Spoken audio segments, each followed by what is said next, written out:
Hi learners, welcome to Eclectic English with Roma. Today's module is on chapter 1 of book Vistas. This is supplementary reader in English for class 12 core course. You must be well aware that a 2 marks short answer question or a long answer question for 6 marks is usually asked from this book. So we need to read all the 8 chapters extensively, right? So today I have taken the first chapter titled The Third Level, written by Jack Finney. If you're watching my video for the first time, consider subscribing and please don't forget to like the video. I'll give you the detailed and extensive description of this chapter, right? So I'll talk about the author, we'll give you brief introduction to the chapter, we'll talk about the characters and places, we'll give you the summary of the chapter, right? Then we will analyze this chapter and in the analysis part, we'll talk about the genre, theme, title justification, irony, message, and the character analysis of the various characters of this chapter. Right now, let's talk about the author, Jack Finney. His full name is Walter Braden Finney.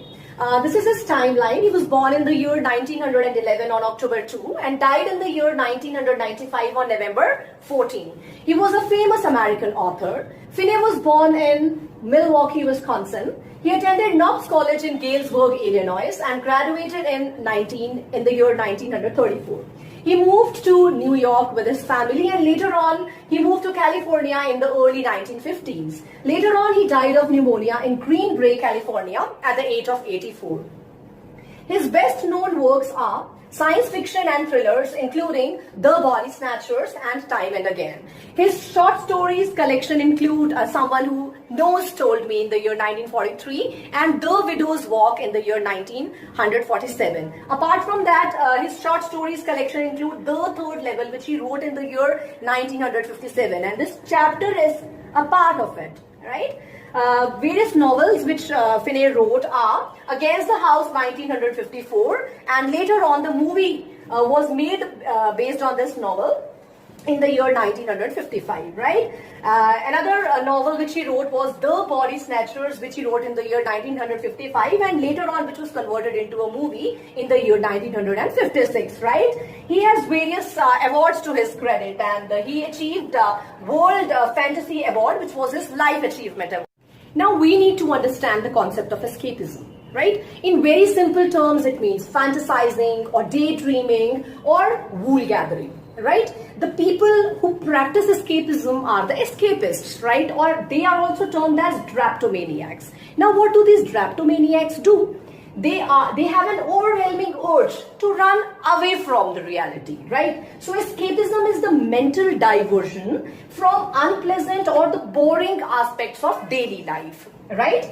It is the temporary escape from persistent feelings of depression or the general sadness. And the kind of fictional prose which deals with this concept of escapism is termed as escapist fiction, which provides psychological refuge by immersing in exotic situation, right? So these escapists delve into a multitude of different worlds or alternate times and places. Now you must be thinking why I'm talking about all this escapism, time travel, because in the present escapist science fiction, that is the third level which we are going to read further, you will find the narrator Charlie traveling in different time zones, right? You can very well relate it to time traveling in cartoon serial Doraemon or in the thriller movie The End Game or in the chapter you studied in class 11, The Adventure, written by Jayant Narlikar. So in that chapter you must be remembering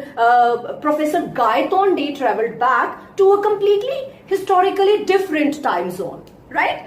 Okay, now let me ask you a question. Where would you prefer to go if you get a chance to travel in the past or in the future?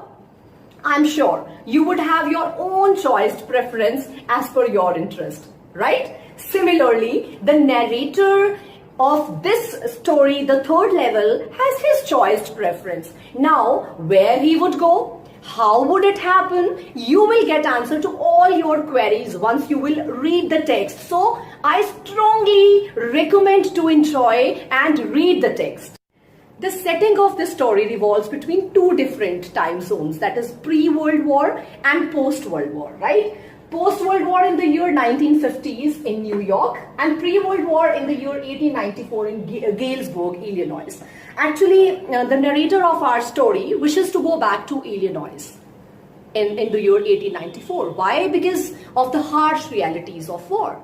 1894 was a world when people hadn't seen two of the bloodiest wars in the history of mankind. War, we all know, it has irreversible consequences and thus leading people in a state of insecurity. So they wish to travel back to the peaceful time. So this story also takes us back to the time in the year 1894, right?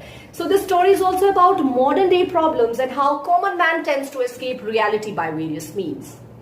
Now, let's look at the characters and places in the story. Charlie, he is the narrator, a 31-year-old young man.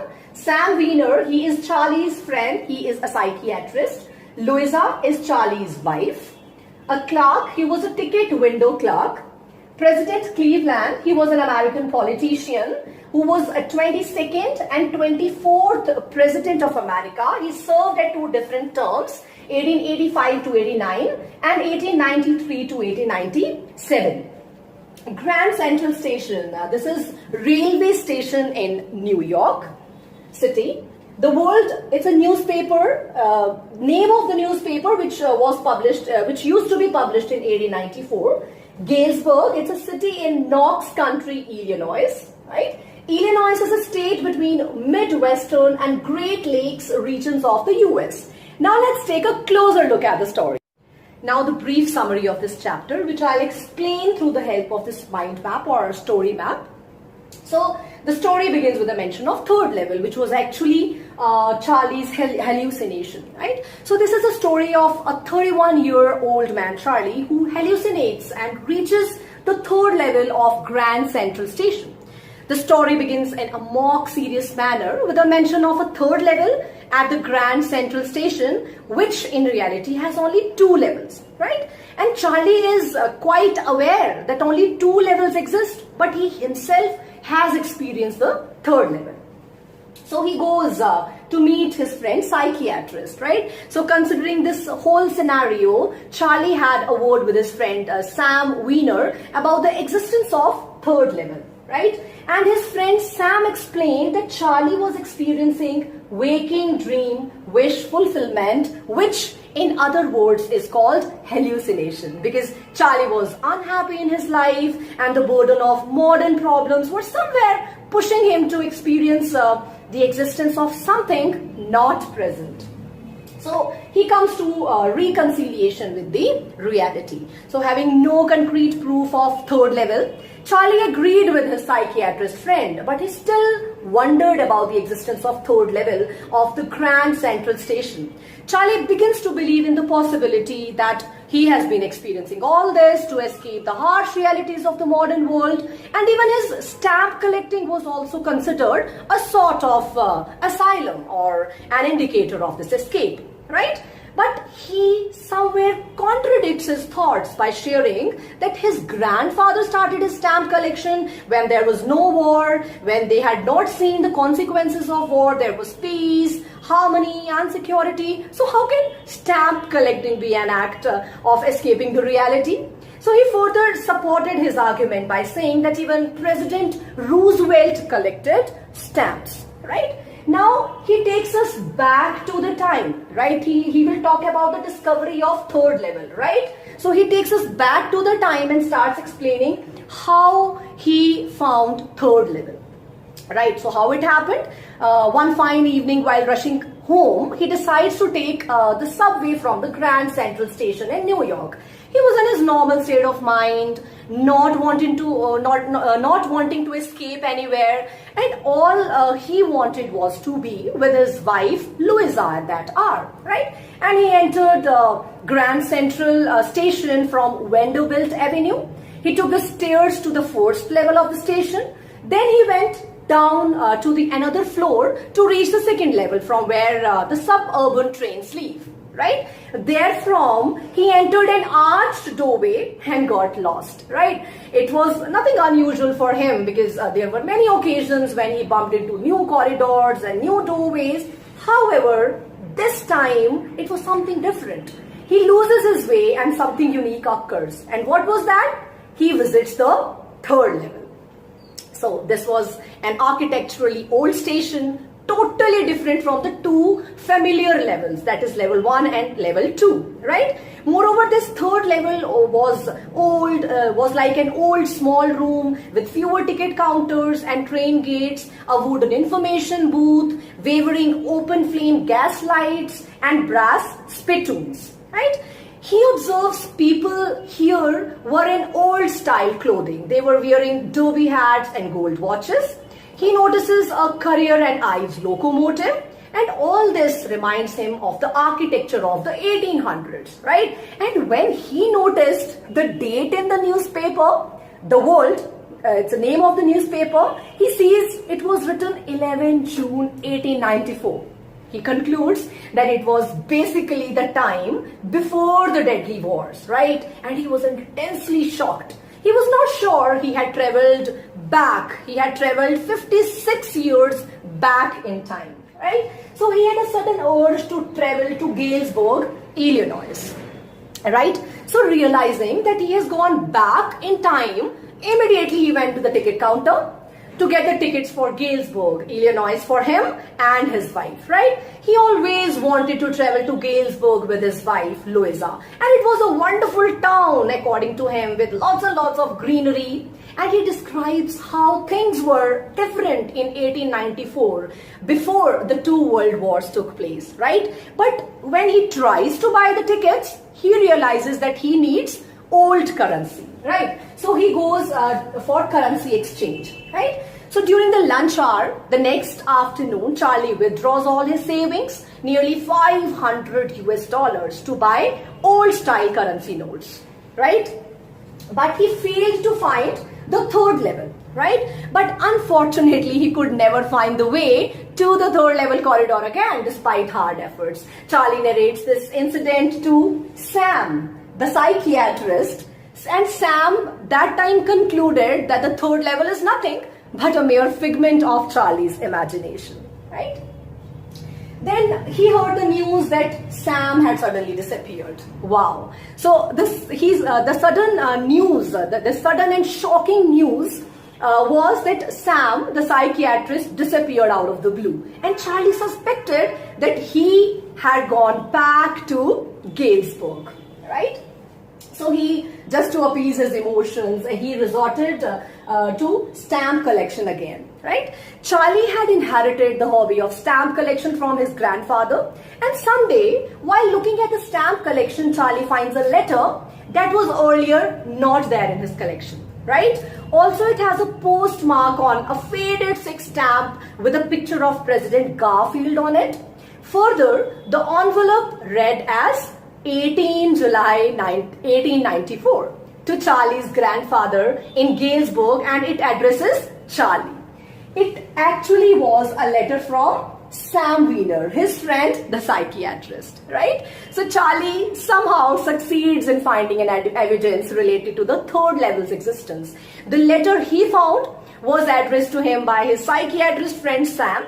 It seemed that Sam believed the existence of the third level. And in the letter, Sam tells Charlie that he has reached Galesburg safely, and he invited Charlie and Louisa there, right? And after going to stamp and coin shop, Charlie gets to know that Sam also exchanged $800 for old currency bills to establish his business in Galesburg, right? Now let's come to the conclusion of the story. Right? The story ends at a mysterious note. Many questions remain unanswered. Charlie is wondered if his friend and psychiatrist really existed or not, or if he was also a figment of his imagination, right?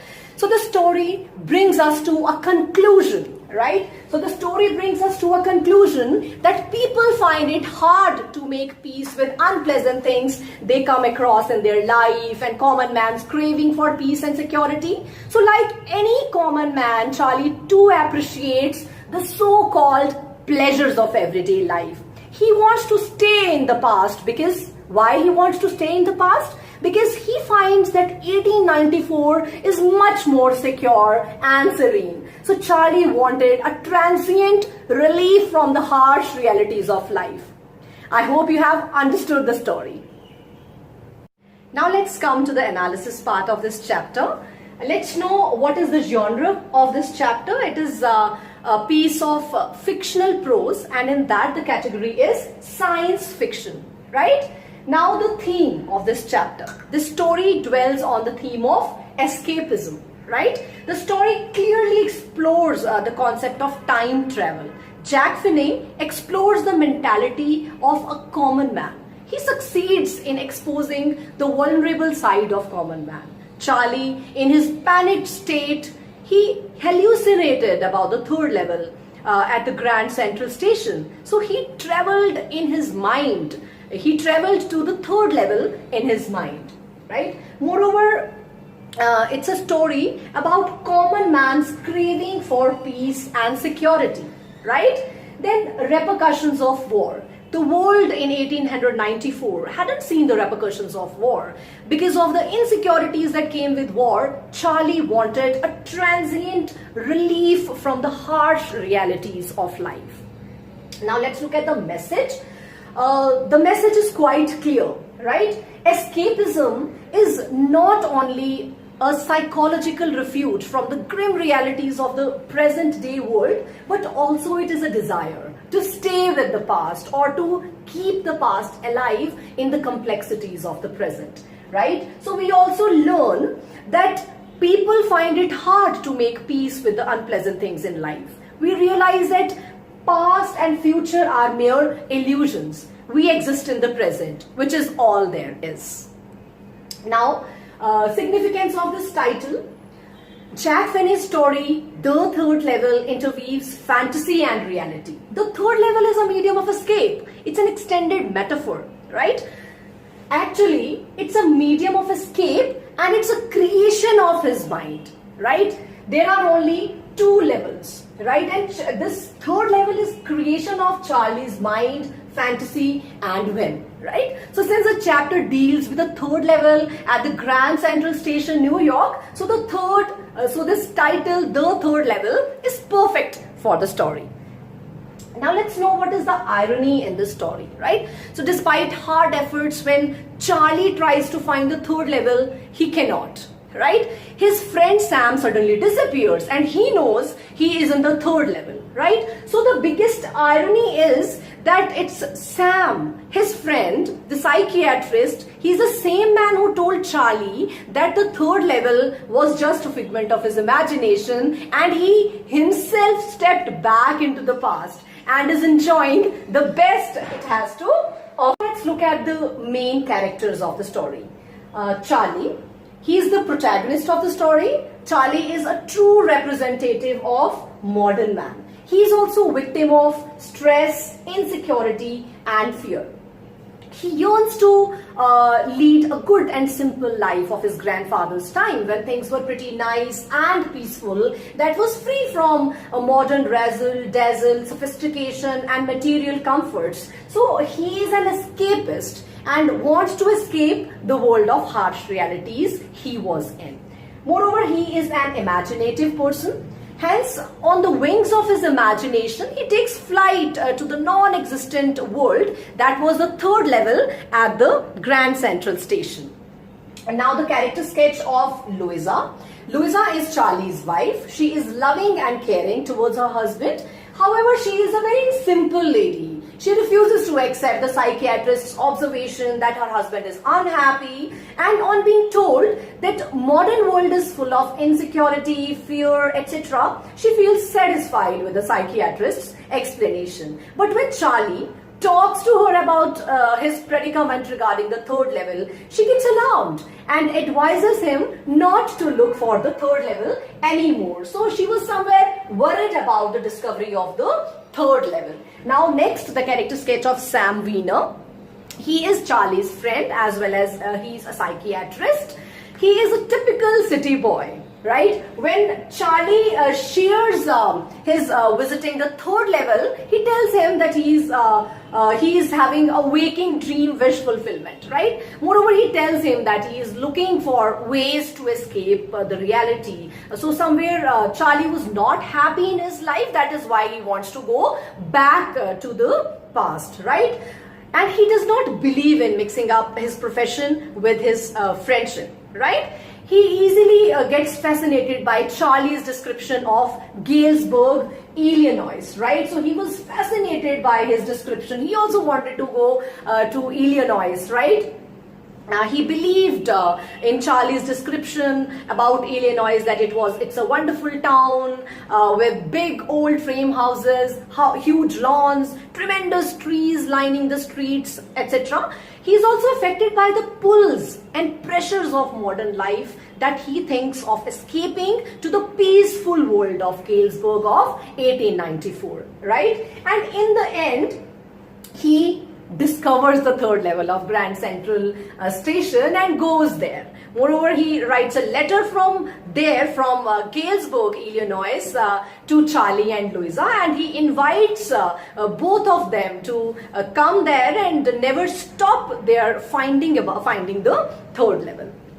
Right? So finally, we have completed this chapter. If you have any doubt, please feel free to post your queries in the comment box. You can write your valuable comments there. See you soon, and press the like button and subscribe my channel for further updates. Thank you.